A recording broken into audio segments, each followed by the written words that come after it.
ایک ٹرافی دو دعوے دار، کون بنے گا دنیا فٹ بال کا حکمران؟ دنیا بھر کی نظریں نیو یارک پر لگ گئیں۔ گرینڈ فائنل میں ارجنٹینا ٹائٹل کے دفاع کے لیے اسپین کے مد مقابل آئے گی۔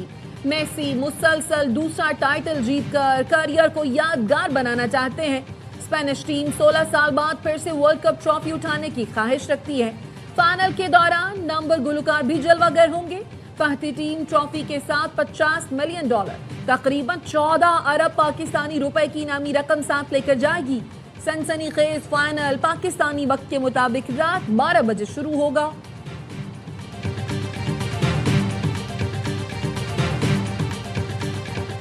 فیفا ورلڈ کپ میں تیسری پوزیشن کا میچ انگلینڈ نے جیت لیا۔ فرانس کو 4 کے مقابلے 6 گول سے شکست دی تھی۔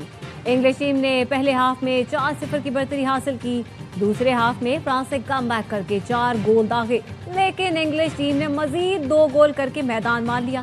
انگلینڈ کے ساکا نے شاندار ہیٹ-ٹرک سکور کی۔ فرانس کی جانب سے امباپے 2 گول کر کے ٹاپ سکورر رہے۔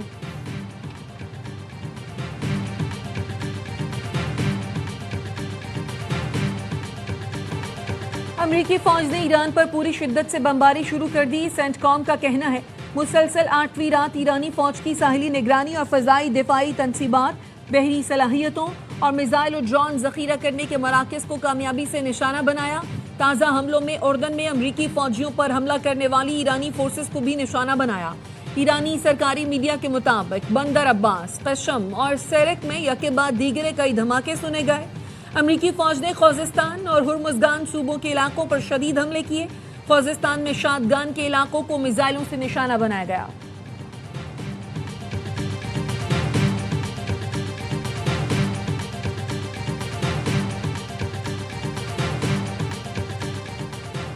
ایرانی میزائل حملوں سے اردن میں فوجیوں کی موت پر امریکی صدر ٹرمپ کا اظہار برہمی۔ کہتے ہیں کہ انتہائی افسوسناک ہے، صورتحال پر بے حد دکھ ہے۔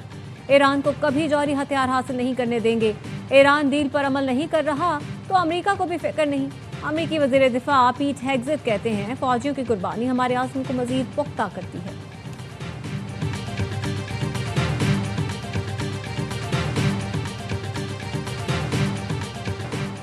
ایران کی جوابی کارروائی، اردن میں الزرق ایئر بیس کو میزائل اور ڈرون سے نشانہ بنایا۔ حملے میں بیس پر 2 فائٹر جیٹس اور 3 امریکی طیارے تباہ کیے۔ Fighter jet shelters, parking ramp کو بھی نشانہ بنایا گیا۔ کویت میں 2 امریکی فوجی اڈوں پر ڈرون حملے میں اسلحہ ڈپو اور ریڈار تباہ کرنے کا دعویٰ۔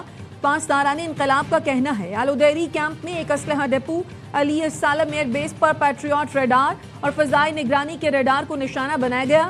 ایرانی حملوں سے کویت کے امریکی اڈوں پر آگ بھڑک اٹھی۔ ایرانی فوج کا کہنا ہے یہ حملے ایران پر امریکی حملوں کے جواب میں کیے، جن میں سول انفراسٹرکچر اور شہری علاقوں کو نشانہ بنایا گیا۔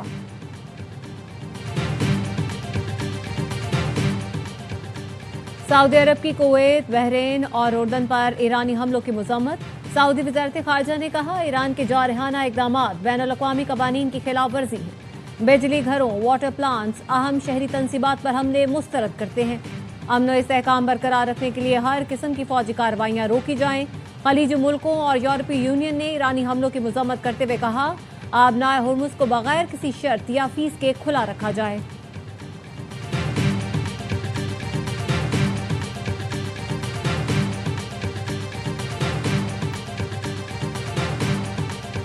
ایران کا امریکہ سے معاہدہ معطل کرنے کا اعلان۔ پاکستان میں ایرانی سفیر رضا میر مقدم نے ایکس پر لکھا 2 اہم سفارتی کامیابیوں کو تباہ کر کے صدر ٹرمپ عوام کی بات کرتے ہیں۔ ٹرمپ نے ایم او یو پر دستخط کے 20 دن سے بھی کم عرصے میں اسے ختم کر دیا۔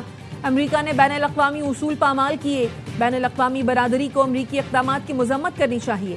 ابراہیم عزیزی نے کہا امریکی افواج کو ایران کے ممکنہ جوابی اقدامات سے بچنے کے لیے فوری طور پر نکل جانا چاہیے۔ اگر امریکی فوجی واقعی یہ سمجھتے ہیں کہ ہمارے دانشمند سپریم لیڈر کے ناقابل فراموش سبق سے کیا مراد ہے تو وہ ایک لمحہ بھی ضائع کیے بغیر فرار ہونے کی کوشش کرتے ہیں۔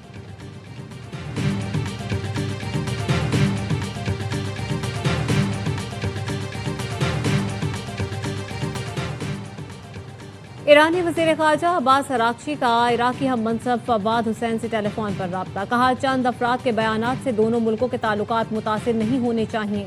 بات چیت میں امریکہ کی جانب سے مفاہمتی یادداشت کی خلاف ورزیوں سمیت دیگر امور پر تبادلہ خیال کیا گیا۔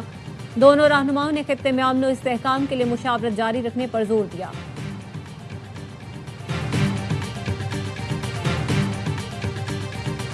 نائب وزیر اعظم اسحاق ڈار کا وینیزویلا کے وزیر خارجہ سے ٹیلی فونک رابطہ۔ اسحاق ڈار نے فیلکس پلاسنسیا کو وینیزویلا کا وزیر خارجہ بننے پر مبارکباد دی۔ ترجمان دفتر خارجہ کا کہنا ہے اسحاق ڈار نے وینیزویلا میں زلزلے سے جانی و مالی نقصان پر دکھ کا اظہار کرتے ہوئے کہا پاکستان اس مشکل گھڑی میں وینیزویلا کی حکومت اور عوام کے ساتھ کھڑا ہے۔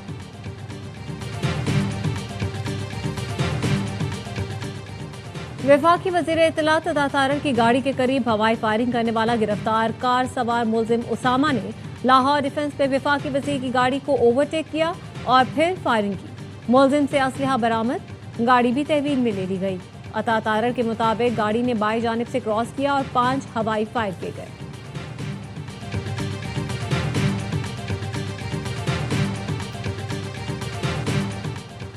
نائب وزیر اعظم اسحاق ڈار سے نیشنل پارٹی کے صدر ڈاکٹر عبد المالک بلوچ کی ملاقات۔ اسحاق ڈار نے کہا وفاقی حکومت بلوچستان کی عوام کو درپیش مسائل کے حل اور ترقی کے لیے پرعزم ہے۔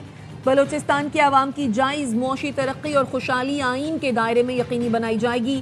عبد المالک بلوچ نے کہا بلوچستان کے باغیوں کو عوام کی حمایت یا کوئی اخلاقی جواز حاصل نہیں ہے۔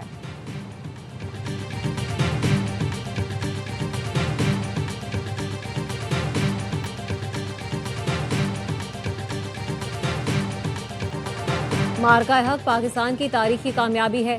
اس سے متعلق نورین نیازی کا بیان قابل مذمت اور افسوسناک ہے۔ وفاقی وزیر طارق فضل چودھری کہتے ہیں بانی پی ٹی آئی اور ان کی فیملی پاکستان مخالف بیانات کا کوئی موقع ہاتھ سے نہیں جانے دیتے۔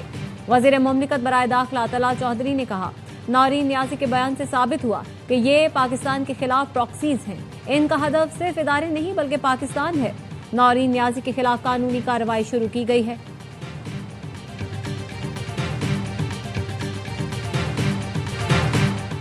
بھارتی گودی میڈیا نے نورین نیازی کے متنازع بیان کو پاکستان کے خلاف پروپیگنڈے کا ہتھیار بنا لیا۔ گودی میڈیا نورین نیازی کے مارکہ حق سے متعلق بیان کو خبروں کی زینت بنا رہا ہے۔ بانی پی ٹی آئی کی بہن نے انٹرویو میں مارکہ حق پر افواج پاکستان کو بے جا تنقید کا نشانہ بنایا تھا۔ متنازع بیان پر این سی سی آئی اے نے نورین نیازی کو کل اسلام آباد طلب کر لیا۔ نوٹس میں کہا گیا نورین نیازی نے سوشل میڈیا پر جھوٹی، توہین آمیز اور اشتعال انگیز باتیں کی جس کا مقصد ریاستی اداروں کو بدنام کرنا تھا۔ نورین نیازی نے الزام لگایا ہے مارکہ حق افواج پاکستان اور مودی کا گٹھ جوڑ تھا۔ مودی چاہتا تو 2 منٹ میں پاکستان کو فکس کر دیتا۔ بھارت نے اسرائیل کے کہنے پر پاکستان پر حملہ نہیں کیا۔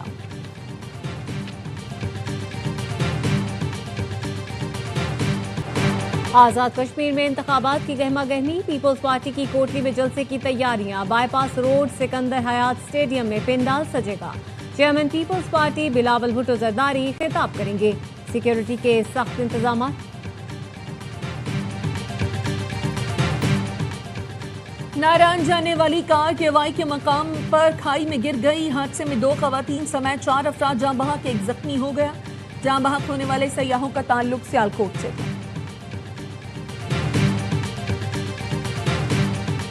وادی کاغان، وادی سرن اور دیگر علاقوں میں شدید بارشیں، جبوڑے اور ورگئی سچ میں کلاؤڈ برسٹ۔ متعدد ہوٹل اور مکانات کو نقصان، ندی نالوں اور دریاؤں میں طغیانی، متعدد مقامات پر لینڈ سلائیڈنگ اور شاہراہوں پر پانی آنے سے ٹریفک متاثر۔ ریسکیو حکام کے مطابق بالاکوٹ کے قریب لینڈ سلائیڈنگ سے گاڑیوں کی آمد و رفت بھی متاثر ہے۔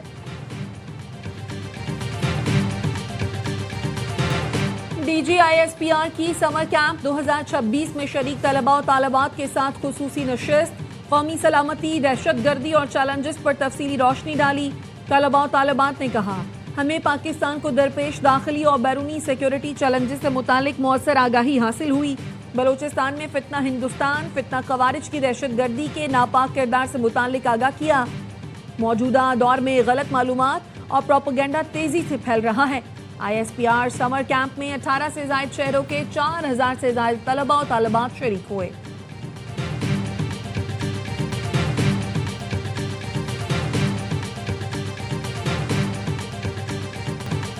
شیخوپورہ تھیٹر میں اسٹیج اداکارہ پر تشدد کرنے والا ملزم گرفتار۔